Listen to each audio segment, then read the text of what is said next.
What's happening? And welcome back to another episode of the I AFYL Podcast. Jay Moore, the healthy accountant, helping you to account for your life. Look, today on the podcast, being entrepreneurial yields opportunity, not danger. Being entrepreneurial yields opportunity, not danger. And why am I talking about this today? Well, happy 4th of July. Happy Independence Day for those of us that live in the United States. But I want to talk specifically to the entrepreneurs and especially those who are faith driven. If you know someone who is a faith driven entrepreneur, and they're looking to make their way through entrepreneurship today, I just want to break down just a couple of things about this opportunity that we have as faith-driven entrepreneurs. And so if you have not yet had an opportunity to check out the latest book from the Healthy Accountant, Jay Moore, I would love for you to go over to Amazon and pick a copy of this Beyond Tax Strategy book up. It's a fun read. Why do I say it's fun? Because folks that read it told me it was fun to read. And after you read the book and then you get some understanding, which is probably gonna leave you with questions. Just just go ahead and reach out. Go ahead and reach out. Let us know that you are potentially interested in understanding this concept of tax strategy. But today we want to dive into this entrepreneurial opportunity. Yesterday, I was doing a recording that we wanted to have to do it again, but I was sharing some information about how I got started in entrepreneurship. So let me ask you a question before I kind of like go backwards. I'm going to ask you a question. How did you get into entrepreneurship? How did you make a decision to go in the direction of the entrepreneurial opportunity? What was it that drove you to get there? And if you haven't done it, what's holding you back? Like, do you have a desire for it? One of the things that I realized that when you have something good already, it's almost virtually impossible for a human being to give up what they already have for anything, let alone something better. And usually the stumbling block that I see a lot of people that have really good jobs, they have education and really good jobs, especially in the area that I live in. A lot of people work for the government and they work and they have good jobs and they're making over six figures, over $100,000 a year.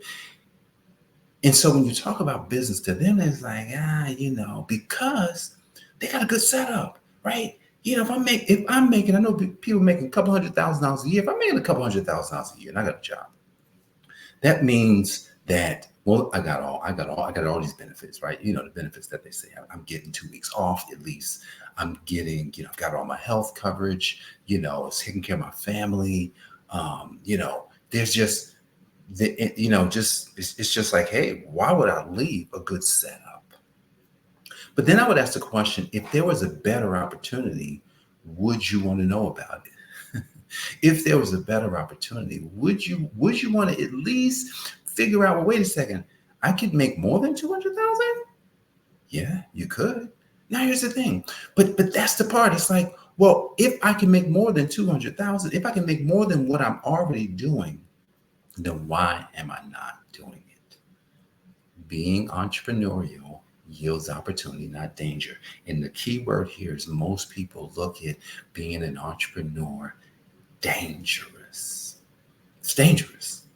It could be dangerous, right? If you've already got a family, if you're somebody, if you're somebody that has kids already, you're married, you got this money coming in already, that's dangerous. It's dangerous because I can't afford to leave my job for something that hasn't already worked for me. But then I would question folk that tell me, hey man, I'm just going to go back to school. I'm just going to go back to school. Now, there's certain school you should not go back for. Anything in the business world, you should not go back to school for that. Anything in business, I don't care what it is, you should not go back to school. Right now, anything in business, you could just go right into business. Like I can have this conversation with people in college. If you go into any discipline in business, you don't have to go to school. All you have to do is take the same 4 years. You take the same 4 years, but you don't have to make an equivalent investment. That's the crazy part. Say college costs you $100,000 for 4 years. And that's low. Just say it costs you $100,000 for 4 years. If you took 25,000, and I'm not saying this is an absolute, I'm just kind of using this as an example. If you took 25,000 and that's what you had as your investment into learning what you need to know about business, I could tell you that in that 4 years, one, you wouldn't have to wait to make money.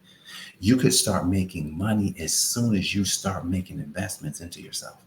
Think about this. This is different. I can start making, because kids go to school now and they're waiting. They might get a little job, part-time thing because they got to do internships and stuff like that. But I'm just saying, making real money and not necessarily have to give up your whole day, because when you're in college, you're giving up all your time for the most part to do that. Being entrepreneurial gives opportunity, not danger. It's just that, if you grew up when I grew up, anybody here Gen X? Are you Gen X? Are you a baby boomer? Gen X's and baby boomers, man. The baby boomers live for security. Why? Because their parents who think about the baby boomers' parents, some of them might have been born in the 1800s. Some of them. But they were born in the early 1900s. So when you think about that, of course they wanted security because there was no security. And so when you can find security, you just latch on to it. So the baby boomer, that whole group of people, they were taught you got to get your security. This is all you got to get. Get your good job, stay with it for 40 years, and then you can retire to sit at home and die. That's what happened to the baby boomers. And it also happened to I'm not sure what the other generation is, because my father and mom are in the other one. They're not boomers. They're in that other generation because they were born in the early 40s. So they got a mentality that when you start having children, you start pushing that mentality to your kids. And so when you consider that, people in my era, Gen X, we got pushed school like really highly educated, from BS to masters, to PhDs. A lot of people in my era, that's where they would pretty much lay their hat. Like if they lost a job, I'm gonna just go back to school. I've heard it. I'm gonna just go back to school. I'm gonna get another degree, make myself more marketable, because that's what we were taught. I heard recently I can't remember who I was talking to, but recently they were saying, it was like, man, this is just what we know. This is what we were taught. This is how we were brought up. So when you think about an entrepreneur opportunity to that way of thinking, it's dangerous. It's absolutely dangerous. But I want us to fast forward, especially to my faith-driven entrepreneurs. You want to call yourself a Christian in business. You want to call yourself a kingdom entrepreneur. I'm just using faith-driven as the overarching thing, because there is a difference between kingdom and Christian. I just don't want to necessarily pay attention to that right now. So that's why we're focusing in on faith-driven entrepreneurs. That's who I really am looking to speak to, because you already carry something that when activated becomes really powerful. What is it that you carry? You already carry a faith. You already carry it. So it may not necessarily be working the best, but you carry it already. I don't have to convince you that faith is important. And because I don't have to convince you, then that's the best part of the battle. No battle on faith. So faith-driven entrepreneurs, what's happening is that as a faith-driven entrepreneur, I want to talk about the struggles, but I want to talk specifically about this danger, because the dangerous part of being an entrepreneur is stepping into things that are new. What kind of things do we have to step in as just an entrepreneur in general in 2024? We got to step into stuff like this, actually making your beliefs known. You can no longer hide. You can't hide your beliefs anymore. You got to make your beliefs known, and people have to know. It's almost like if you don't make your beliefs known, then it's like you're hiding. And that's what people used to do. People used to just, they kept it separate. There's so much separation. You cannot separate your faith from business anymore. If you do, what happens is it becomes, you become inauthentic. It's like, this person's not even authentic. They don't even talk about what they believe. So, but now you got to talk about what you believe, because it would be a disservice to the people that you really want to help if they don't know enough about who you really are in the marketplace. So as a faith-driven entrepreneur, you just got to put everything to the side and know that you've got to step into your faith. You got to step totally into your faith. Now, this is the kind of faith that my parents had. I'm talking about now, my parents, they were trying, I guess they was always trying to recruit people into their religion. I don't do that. I'm not trying to recruit anybody into any religion. No, not at all. If I was trying to recruit you into anything, it would be the kingdom of God. And here's the thing, it's your choice. So, but I want to live in a certain way. I want to do business in a certain way that whatever I'm doing just brings the right people into my community. And so we lead with our faith. We bring our whole self into the marketplace, and we let people know exactly who we are. So that's one of the things that's different right now, 2024 and beyond. What else? It's kind of like, as a business person, if I went to school for accounting, if you went to school for, to be a teacher, if you went to school to be a doctor, a lawyer, whatever, we have to be okay with communicating our value in the marketplace so that people can buy. We got to be open to that. I got to communicate that. How do I communicate my value? How do I speak to the marketplace in such a way that they want to buy from me? So we have to be willing to communicate, which really is, we got to be willing to persuade and sell. We got to be willing to do that. See, if I'm not willing to put a price tag and put the right price tag on what it is that I'm doing, that's actually a different strategy, but I'm just kind of intermingling that with sales, because you start selling and then you choose the wrong price, you're in trouble. You're in trouble. You choose the wrong price. So, but you got to be willing to sell it. Like if I was, people say, hey man, how much does it cost for coaching? Well, before we even get to how much it costs, are you even the right candidate? See, you just can't take everybody, because if you take everybody, then you're for no one. So I'm going to say, well, let me make sure. Oh, you're faith driven. Great. First thing, we got to be on that page, because if we're not on that page, then this might not necessarily be what you desire. So, we're going to check that off. We're going to look at, okay, well, what's your problem? What have you tried? What have you already tried? See, what I'm discovering is that the person who hasn't tried anything might be the hardest one to deal with. Why? Because, I think I wrote in a post recently, if a person really felt like they were ready for that level of coaching and mentorship, that they would have to just go ahead and apply anyway. We can just figure it out. See, because what I've discovered from my own personal journey is by going through stuff, already being tested and falling down and tried stuff and read the books and did coaching already. By doing that already, it puts you in a position to say, you know what, this has to work. Whatever I'm doing, I'm not coming into it wondering if it's going to work. I'm coming into it choosing and saying and deciding that this will work. See, the person that's kind of new to it all might be like, I don't know, I'm still kind of new to this. I'm just trying to figure it out. That might be, that's one of these things where I could say, you may not be a good fit for what we're doing. You got to have a way to disqualify people from what it is that you're doing.